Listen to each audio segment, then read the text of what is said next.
Hello, everyone, and thanks for joining us. My name is Jeff Yance. I am the co-director of the 2021 Loft Film Fest here at the Loft Cinema in beautiful Tucson, Arizona. And I'm very excited to be joined today by the co-writer, co-director, and the cinematographer of one of my favorite movies at our festival this year, Mario Furloni from Freeland. Welcome, Mario. Hi, Jeff. Thanks for having me. Hi. I'm very excited to have you here. Thanks. As I just mentioned, one of my favorite films we're showing this year is Freeland. And Mario, I wonder if you could talk a little bit about, I'm familiar with a film you made about 10 years ago, a documentary called Pot Country, a short documentary. I wonder if you could tell me a little bit about the evolution, because that film was also about the marijuana growers industry and how that grew into the narrative Freeland 10 years later. Totally. Yeah.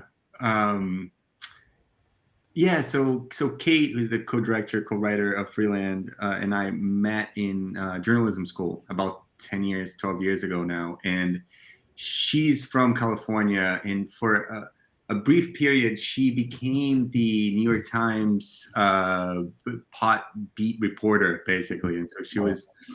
Yeah, and she started telling me about all the stories that she was finding up in Humboldt County, which is about 5 hours north from San Francisco, where we were. And she pulled me into this world, and we made this doc together, Pot Country. And then we kept talking about it. We kept like, oh man, we would have beers afterwards, and like, what, this is such a terrific world. What else can we do there? And then we started writing a fictional story set in that world. And we kept writing, we kept researching, we kept seeing what was happening there, legalization happening between that, when we made the doc and when we shot Freeland. And I guess we just kept on adjusting the story we're telling to be as current as possible. And we knew what we wanted to tell is a story of like how people were adapting to this new landscape, and especially like someone like our main character, who's a 65-year-old grower who's spent all her adult life doing things one way in this sort of like underground black market way. And how do you adjust to legalization? So it's the process of finding that, the story, and then getting the pieces together to actually make the film. Right. And both you and Kate McLean, your co-director, have journalism backgrounds, correct? Mm-hmm. So it felt like this was a very researched story, almost journalistic.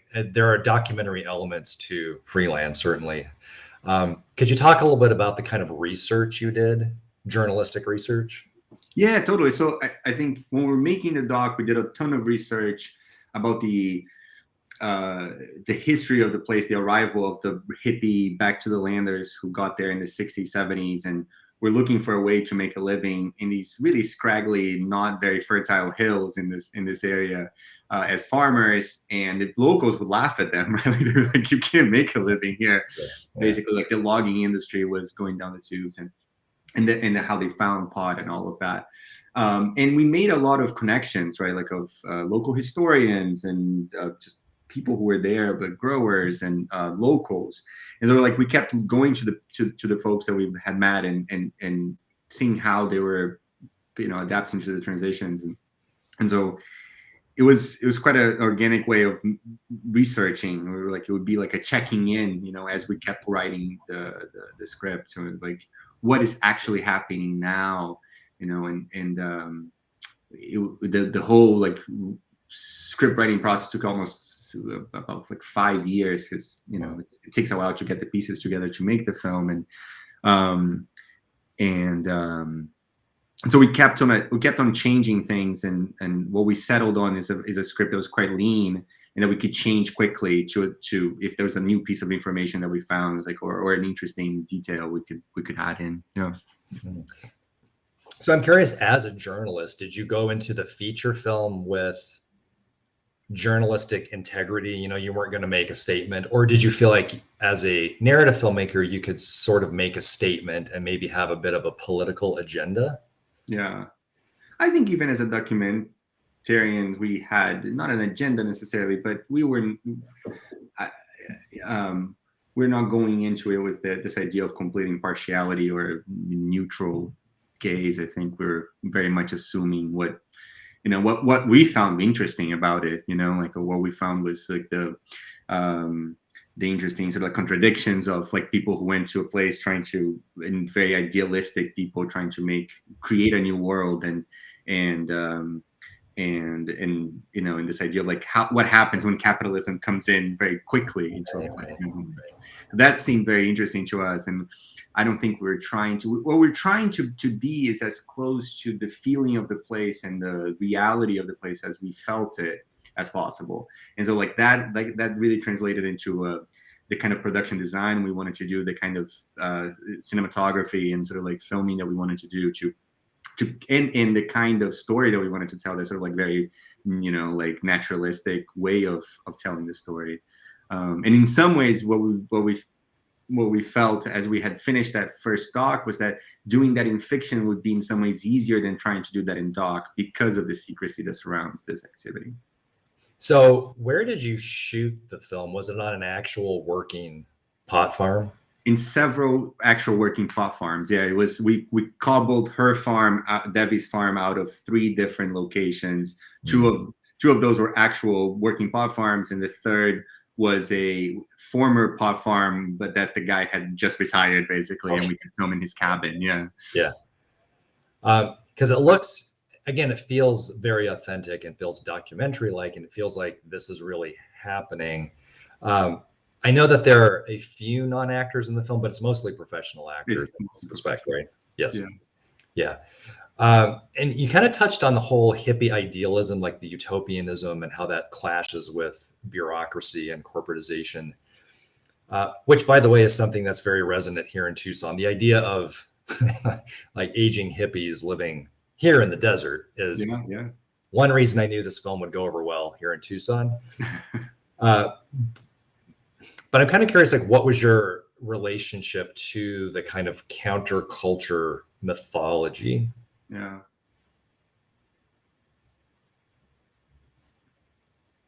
Was it always of interest to you? Like, I think what was more interest to me, or there's a couple. It was this idea of like how like you go to a place and you're like, okay, I'm gonna create a new society here, right? I'm gonna create a new way of living. And one of the characters in the doc once told us that like they moved to this place to escape mainstream, and then the mainstream came for them, right? Like it found them, right? Like and how that feels, sort of like to be so unadapted to modern, like America. And I think once we have found like there's a sequence in the film where the main character goes into a convention, a weed convention in the Bay Area, and we filmed it in a real weed convention. And once we had filmed that was the first scene we shot, actually. And once we had seen that and our actor had seen that, I think it was easier to feel, oh, like I know what she's against now. I can see this sort of like this inexorable force that is just like crashing down, like you can't quite get away from it. Yeah. And where did you get that great footage, like from the 70s hippie communes? Was that like footage? Yes. So that's all work from our co-director, Kate McLean. She's an amazing, among her many talents, she's an amazing archival researcher, and she went to all these hippie farms and found people who were filming 8mm, 16mm footage at that time in that area. So it's precisely true to that area, and it has this sort of like, it was really amazing to find that footage and to look at that world, that really idealistic time of just arriving there and building those communes and living, and it's really cool. Well, just to make an interesting connection, because you were also the cinematographer for Crip Camp, which was an amazing documentary that was Oscar nominated this year. That had all that great 70s verite footage. Yeah. So you were kind of immersed in the past in a lot of ways over the last few years. Yeah, totally. Yeah, one of the I was one of the cinematographers. I was several, but I had the experience. It was really interesting of watching former the people who had been at that camp watch that footage that they found, and that footage is just amazing. That material is just incredible. Spine tingling. Yeah, if people haven't watched Crip Camp, everybody needs to see that film. Definitely incredible film. Yeah. So I would like to just talk to you a little bit about Krisha Fairchild, who plays Debbie. I am such a fan of hers, and I sort of discovered her in the movie Krisha, which I think a lot of people did about 2016. I think that came out. And no exaggeration, I watched that film every Thanksgiving because it's such a great like holiday horror story. Definitely, yeah. And for those who don't know, she just plays this exiled mother who just crashes her family's Thanksgiving and just totally lays waste to everything. But I felt then that this was an actor who is so natural and like raw and connected. It never feels like she's performing. Mm-hmm. I felt like she was that character. And I felt like that in Freeland, that you had found this aging hippie who's growing pot and got her to be on camera, but we know it's a great actress. So could you talk about how you connected with Krisha Fairchild? Yeah, I couldn't agree more. We saw Krisha on the film Krisha when that was coming out in the festival circuit. And we had a conversation with her then, and we were just like, holy smoke, this is amazing. She's amazing. And immediately we realized talking to her that she's nothing like that character, right? Like that she plays in Krisha. Yeah.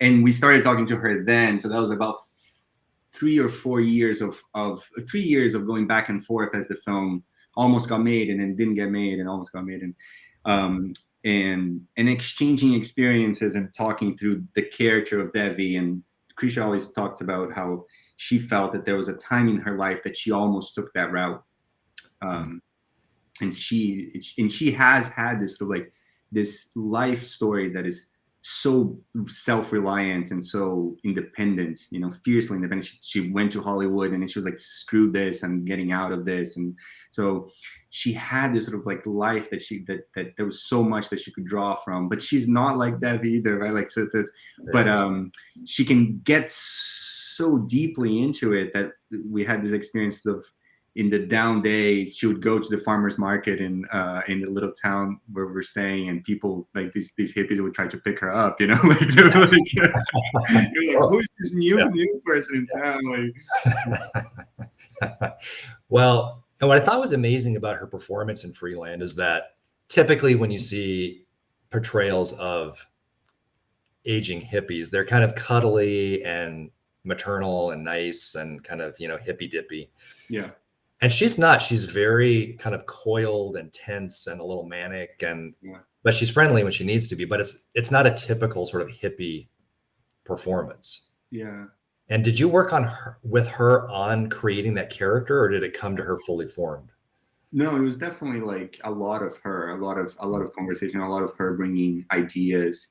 We had kind of a spine, for that character, but she brought a lot of the flash, Yeah, a lot of that spikiness. Yeah, I mean, we wanted that because like we were, I guess what we gave her was sort of like, you have to end at the end of you end here in the end of the movie, and why are you, and even in the beginning, why are you, there's a streak in that character that is sort of like that fierce independence, that freedom, in including like a freedom from being tied to anybody or dependent on anybody, emotionally, financially. So I think there's something there that then translates into what kind of, the way she can elbow her way into a situation, and her way that she keeps things inside so much. I think it's, Yeah, and I wondered, because of this kind of documentary flavor, was that character based on anybody you actually met when you were making the first film? The situations were, not the character. No, the character was more of an amalgam and sort of like, building it together with Krisha and seeing what she would bring. Yeah, it wasn't um, what we really based on the people that we had met was situations that people were going through, you know, like that the fight to try to become legal, and both the bureaucratic fight and the and some of that, like almost like libertarian Right. slants to some of the folks that we meet up north. So Yeah, and I think we all know there are many underrepresented characters in films in general, but I think one of them is older women, you know, over 60, particularly in Hollywood films. So I thought it was really interesting that the whole story revolved around a woman in her 60s. Did you ever consider making it a man? Because it's very specific. It feels very specific to a kind of the struggles that a woman would be going through. yeah, I don't think we ever had that as a, you know, I don't think there was any versions where she was, and we didn't even consider. I don't know why exactly, because I mean the truth is there's a lot of men in that industry more than women, but it just felt like that character, it just came a little more fully formed, uh, but at some point it was a two-hander, like older versions of the script. It was like a daughter and a mother, you know, like, and it was there. It's like we wanted to do this two generation things, and instead what we decided is that we would do the two generations with the workers instead of being like a family relationship. Right. But I think once we decided that, because the perspectives were going between, and really the daughter, because the daughter was coming from a different place, had quite a bit of the point of view in the film. And once we shifted, then the film really, then everything fell into place, I think, once we shifted, because it was all her perspective. It's all that one sort of like point of view, and it became much firmer ground for us, I think. Yeah. And much more interesting, I think. You know, like her perspective is so interesting. Oh, it's fascinating. Yeah. And the reason I was asking about maybe the gender issue, because, and I may be reaching here, so tell me if I am, but when you were writing the script, yeah, were you thinking Shakespeare? Because I feel like there's a real Shakespearean thread like running through King Lear kind of thing. King Lear, because her kingdom is being threatened by these underlings that she's trying to control, and there's paranoia and there's betrayal. We didn't think that, but that sounds great. That works. Take that. Well, it did just feel very Shakespearean. Also, kind of the fatalism, where you sort of knew where this was heading for her. Yeah. Always. Okay, so that's okay. So that wasn't conscious. It wasn't conscious, no. Okay. But I'm sure, you know, so things are sloshing around in our heads all the time. Yeah. Yeah. Maybe everything is Shakespearean. I mean, he wrote it. Probably. What if you could talk just a little bit about her three charges, her workers, her underlings, Frank Mosley and Lily Gladstone, and is it John Craven? Is the other? Oh no, Cameron Matthews is yes. Yeah, and John Craven plays her former lover. That's partner. Right. Yeah. Yeah. So how did you kind of build that dynamic? And were those actors chosen specifically to sort of like push her in certain ways? I think their functions were what we had, you know, and then when we found, like, you know, like we knew that what was gonna happen. We knew what Frank's character would do. But then when we found Frank, when we found Lily, when we found Cameron, we really worked with them, and they brought a lot. They brought a lot of the sort of like the flash again of the character, and sort of like, oh, like Lily was the one that suggested, I think, sort of like, oh, what if she's like this, you know, kind of gutter punk that goes around the coast, the West Coast, and is going to college, and that's what she does for money in the summer. Right. And Frank, we built this. He brought a lot of this idea of like, yeah, he's sort of like a coyote, like someone who's like kind of parents were probably not very present, and he just needs attachment so badly. And Cameron's a more sunny, you know, like easygoing kind of guy who is the new guy, you know. Yeah. Well, Frank Mosley brings this kind of sinisterness to the story, and his motives are very murky. So that was great. Like he added a real kind of grit, I thought, and kind of pushed her in a certain direction. I'm also kind of curious about the cinematography, because you are a cinematographer and you shot the film. It's beautiful. The shot at the end with the weed floating down the river is felt like otherworldly, like it was another universe. I'm curious, like what your visual aesthetic was, like what your touchstones were. Yeah. I remember we were watching a lot of Andrew Arnold films preparing for this, and yeah, and then some Mike Lee stuff, like, Mm-hmm. you know, we knew we wanted to, like, in a lot of Dardennes, actually, like we were watching a lot of Dardennes. Like that was this sort of like, because we find that the Dardennes, like especially the later films, is almost like it feels like a verite, like our observational documentary, but where everything just works perfectly, you know, like the luckiest observational film possible. Right. And we wanted to get, you know, like it was a first attempt at something like that, I think. And we wanted to keep it fairly, like, really keep things very simple. And, you know, we called it internally like a materials available filmmaking, where both for the way we shot things and the production design, and so like try to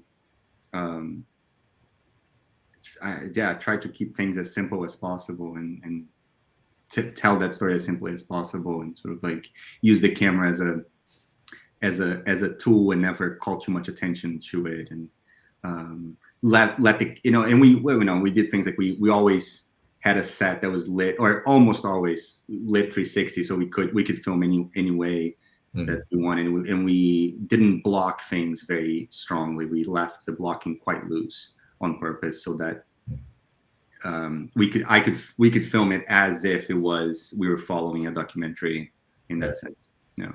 And that was easy, because that came very easily for us. That was like, oh, and now we can do that scene again? Great.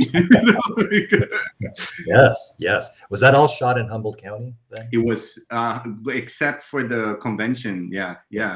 It really shot it within a radius of like a couple miles, because it's all very close to each other.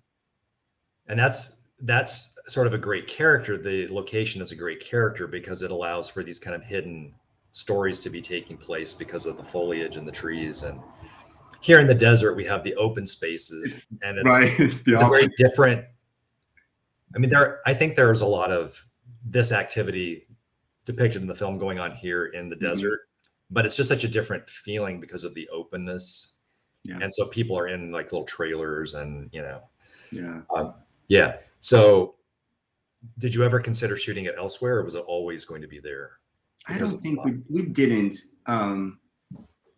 because we knew that we wanted to do it in this materials available way, and that's where our resources were. That's where we knew people, you know, and to ask somebody to film in their farm, there's a trust of, it's people still being quite paranoid sometimes, but also just a trust of like, this is their livelihoods, and they're letting you film with, you know, film their crop being like, we had our actors actually harvesting and actually doing some of the trimming, which they butchered many, you know, like plants. Yeah. So all that trust, and like going to once we found Debbie's cabin, for instance, we didn't change that much. The production design process was like one of subtraction, of taking some things that were not off the story, and then adding just a few details here and there, but trying to keep these spaces that we found as untouched as possible, so that, because to build that authenticity would have taken like resources that we didn't have, and right, but like if we found the right place, then you can just shoot, and it's like it's there. It feels real because it's real. You know? And you mentioned like training the actors to trim the buds and things. So who actually trained them? Okay, so that was an interesting thing. It was the first day we had all of the actors in, like Krisha, Lily, Frank, Cameron, John. It was the biggest set we had that so far, and we went with them to a working pot farm, and we had an agreement with the farmer there. It was an amazing woman called Sunshine, that we could use her trim room to trim. Well, we thought that she would be there, and she would teach the actors how to do it. Now, when we got there, there was a miscommunication, and there was actually a trim room happening. Like she had to trim her, so she had workers there, and they were okay with us filming with them, so they taught the actors how to do it, and then they were there, so they became part of the scene of trimming in the film. And in fact, it's a story, it's a scene where like one of the characters tells this old story about a commune and an orgy there. And then as we were filming, like this woman was there who was about the age of our character, started telling her stories of orgies, and suddenly like we were really in a doc set again. It's fun. Well, I'm sure they all took to it swimmingly. They were all very convincing, I have to say. So kind of as we're wrapping up, I'm curious about this. So we have a local dispensary helping us to promote our screening of the film, Prime Leaf. And I'm curious what the reaction thus far has been to the film in the legal dispensary community, because it is perhaps can be perceived as a little critical. Yeah. To be completely honest, we don't totally know yet, because it's been going to festivals, and we did a little theatrical, so we're doing a little theatrical run so far, but like it hasn't. Well, we had a screening in San Francisco where there's a lot of people from up north came, and a lot of people who are involved in the legal trade, and they seem to really enjoy the film and sort of like get the criticism. But I think there's a desire now, and it's pretty widespread, of honoring that those like the old school, the old guard, like the people like Debbie. And that's what we hope that the film is, because it is a criticism, but it's not just saying, like, it's not pointing fingers at specific like players, because I think if you want to survive, that's like there are better and worse ways of doing it, but like you have to adapt to the legal market. That's where we're gonna, that's the new reality in a way. So and I think in the screening we had a woman from up north who runs a sort of a collective of people who grow with very sustainable practices, and it's all female led. So like it was great having her as part of the Q&A, and sort of it's not all doom and gloom what's happening with legalization. But I think it's sort of like it's good for consumers to just think about where their pot is coming from, in the same way that they're thinking about where their vegetables are coming from and where their clothes are coming from. And like if you're conscious about that, if you're socially conscious, then like you should be about pot as well. Right, because I never really actually honestly thought about sort of the human cost on the growers when legalizing was becoming a big thing. So this film really kind of does that. It sort of humanizes the people who are providing the product. Yeah, and they're the people who started this whole thing. Like without them, we wouldn't have American grown pot, right? Like it would be a different story, anyways. They're the beginning of this history, and yeah. Yeah, and good to honor the OGs. So exactly. Like Debbie. So great. Well, Mario, thank you so much for joining us. We were thrilled to get to show this film. Really great. Thank you so much, Jeff. What is next for you? Always curious. I mean, Kate and I are working on something now that is looking at the early days of pot growing in that same area as a fiction TV series idea. Oh. It's early development, but it's a really exciting time. Early 80s in Humboldt County is a fascinating time. Yeah. Yeah. Wow, you are immersing yourself in this topic. I love we can't get away from it. It's so much fun. Going deep, really deep. Well, that's great, Mario. Thank you so much. Thanks, Jeff. And thank you, everyone, for watching. And thanks for watching Freeland. And thank you for supporting the Loft Film Fest. Thank you, everyone. Thanks. I